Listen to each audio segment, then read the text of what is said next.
Hello guys, स्वागत है आपका हमारे यूट्यूब चैनल अनवायर्ड एकेडमी पे। आज हम लोग जियो टेक्निकल इंजीनियरिंग का अगला टॉपिक जो कि है कंपैक्शन ऑफ सॉइल शुरू करने जा रहे हैं। इस टॉपिक पे हम लोग गेट प्रीवियस 29 ईयर के जितने भी क्वेश्चन आए हैं सबको करेंगे। तो चलिए शुरू करते हैं। क्वेश्चंस पे जाने से पहले मैं आपसे अनुरोध करना चाहूँगा कि आप हमारे चैनल को जितना भी हो सके छोटा बड़ा डोनेशन ज़रूर दें और ज़रूर से ज़रूर सपोर्ट करें। इससे हमें मोटिवेशन मिलती है कि हम ऐसे कंटेंट को और बनाए रखें अपने चैनल पे। तो चलिए शुरू करते हैं। पहला क्वेश्चन हमसे ये कह रहा है the measure of soil compaction is its weight density. तो सॉइल कंपैक्शन जो होता है उसका वेट डेंसिटी को कैलकुलेट नहीं करता है, वो उसके ड्राई डेंसिटी पे डिपेंडेंट होता है। तो ये जो ऑप्शन होगा, ये सेंटेंस जो होगा, ये हमारा फॉल्स होगा। चलिए अगले क्वेश्चन पे चलते हैं। इस क्वेश्चन में हमसे ये कह रहा है in compaction test as a compaction effort is increased optimum moisture content. Optimum moisture content क्या होगा? तो हमें जैसा पता है कि ये जो ग्राफ होता है ड्राई डेंसिटी और वाटर कंटेंट के बीच में, ये ऊपर की तरफ शिफ्ट होता है जैसे जैसे कॉम्पैक्शन बढ़ता जाता है, यानी कि वाटर कंटेंट कम होता रहता है, यानी डिक्रीजेज होगा इसका आंसर। तो ये ऑप्शन हमारा करेक्ट हो जाएगा। चलिए अगले क्वेश्चन पे चलते हैं। इस क्वेश्चन में हमसे ये कह रहा है compaction by vibratory roller is best method of compaction in case of. तो मतलब हमसे कह रहा है कि वाइब्रेटरी जो रोलर होता है उसके लिए सबसे अच्छा सॉइल कौन सा है जिससे कॉम्पैक्ट किया जाएगा इस मशीन से। तो वो होता है well graded dry sand. B option जो होगा हमारा करेक्ट हो जाएगा। ये आपको याद रखना पड़ता है बेसिकली, तो आप एक बार गो थ्रू होइएगा सिलेबस से तो आपको याद हो जाएगा ये। चलिए अगले क्वेश्चन पे चलते हैं। तो इस क्वेश्चन में हमसे बेसिकली ये कह रहा है deposit with flocculated structure is formed when. तो फ्लॉकुलेटेड स्ट्रक्चर क्ले में फॉर्म होता है पहली बात। तो सबसे पहले तो ये सैंड और ये जो सैंड दोनों वाले ऑप्शन ये गलत हो जाएंगे, ठीक है।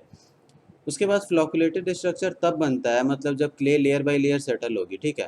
तो ये जब क्ले पार्टिकल सेटल करते हैं सी बेड पे तब बनता है हमारा फ्लॉकुलेटेड स्ट्रक्चर। ये भी आपको पता होना चाहिए, आप एक बार पढ़िएगा तो आपको अंदाजा हो जाएगा, ठीक है। चलिए अगले क्वेश्चन पे चलते हैं।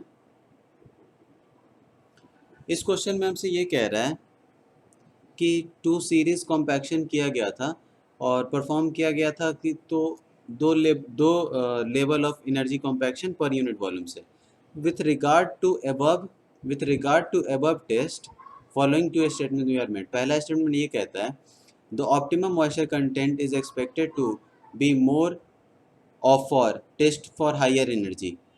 तो ऑप्टिमम मॉइस्चर कंटेंट जरूरी नहीं है कि हायर एनर्जी के लिए ही हो, ठीक है। तो ये ऑप्शन गलत है, ये गलत ऑप्शन है। और दूसरा ऑप्शन ये कह रहा है maximum dry density is expected to more for the test with higher energy. Okay, हाँ ये बात होता है, अगर आप जितना ज़्यादा कॉम्पैक्टिव इफेक्ट देंगे उतना ज़्यादा मैक्सिमम ड्राई डेंसिटी अचीव होने की टेंडेंसी होती है, मतलब चांसेस होते हैं। तो ये ओनली टू ऑप्शन जो है करेक्ट है, जो सेकेंड वाला ऑप्शन है वही सिर्फ करेक्ट है, तो बी ऑप्शन को मार्क कर देंगे हम। चलिए अगले क्वेश्चन पे चलते हैं।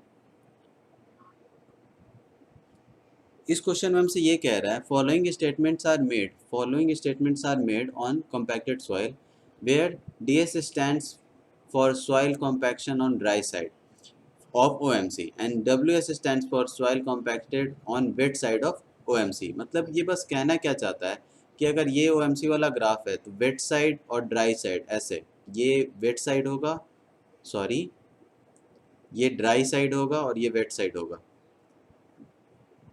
तो हमसे कहना ये चाहता है कि कौन सा इनकरेक्ट स्टेटमेंट है इसमें।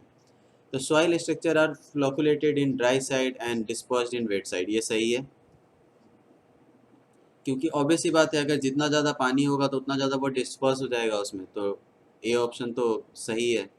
उसके बाद बी ऑप्शन हमसे कह रहा है construction of pore water pressure is low in dry side and high on wet side. सही बात है, यहाँ ज़्यादा पानी होगा तो ज़्यादा वाटर प्रेशर होगा। Soil is drying shrinkage is high on dry side and low on west side. ये गलत है, क्योंकि ड्राइंग श्रिंकेज हाई तब होता है, मान लीजिए जैसे कि अगर पानी ज़्यादा है, जैसा कि हम लोग अटरबर्ग लिमिट वाले में भी जानते हैं, क्योंकि जब श्रिंकेज लिमिट पे आ जाता था तो वो वॉल्यूम डिक्रीज नहीं होता था, कितना पानी आप डिक्रीज कर लो। तो वो जब ज़्यादा पानी होता है लिक्विड लिमिट वगैरह में तब श्रिंकेज ज़्यादा होता है, ठीक है। तो ये ऑप्शन गलत है। तो ये ऑप्शन तो गलत है, तो सी हमारा क्या हो जाएगा, आंसर हो जाएगा, सी को मार्क कर देंगे। चलिए अगले क्वेश्चन पे चलते हैं।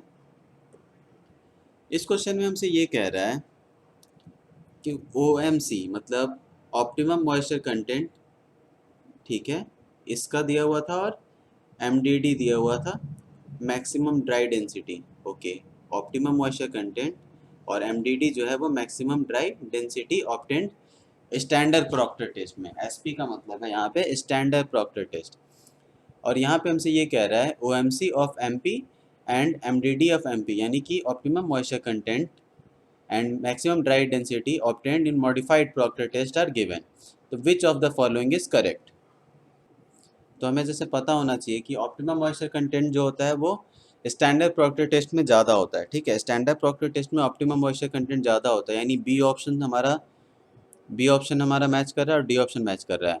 और जो मैक्सिमम ड्राई डेंसिटी होती है वो मॉडिफाइड प्रॉक्टर टेस्ट में ज़्यादा होती है, ठीक है। मॉडिफाइड में ज़्यादा होती है, उसमें ज़्यादा लेयर्स होते हैं, उसलिए भी तो बी ऑप्शन जो होगा हमारा करेक्ट हो जाएगा, तो बी ऑप्शन को मार्क कर देंगे। चलिए अगले क्वेश्चन पे चलते हैं। इस क्वेश्चन में हमसे ये कह रहा है zero air void line curve is non linear owing to, मतलब जीरो एयर वॉइड लाइन जो होता है वो नॉन लीनियर होता है, क्यों? द क्यों? तो पहला ऑप्शन कह रहा है the standard Proctor test data of dry density corresponding to water content plotting is non linear curve. नहीं, क्योंकि एक पार्टिकुलर टेस्ट पे डिपेंड नहीं करता है, वो 4 टेस्ट होते हैं basically. Dry density at 100% saturation being a non linear function of void ratio. हाँ, ड्राई डेंसिटी जो होता है 100% सैचुरेशन पे वो नॉन लीनियर फंक्शन होता है वॉइड रेशियो का, उसलिए वो जो लाइन होता है वो नॉन लीनियर आता है, ठीक है। तो बी ऑप्शन हमारा करेक्ट हो जाएगा, तो बी को मार्क कर देंगे। चलिए अगले क्वेश्चन पे चलते हैं।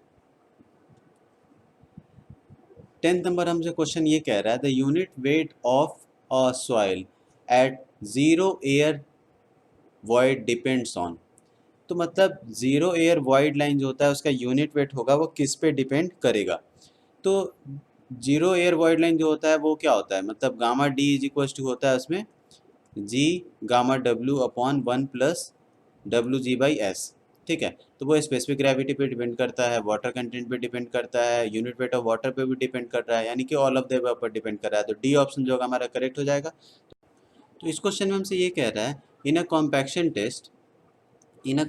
test G W S and D represents a specific gravity, water content, degree of saturation and void ratio sample का, ठीक है।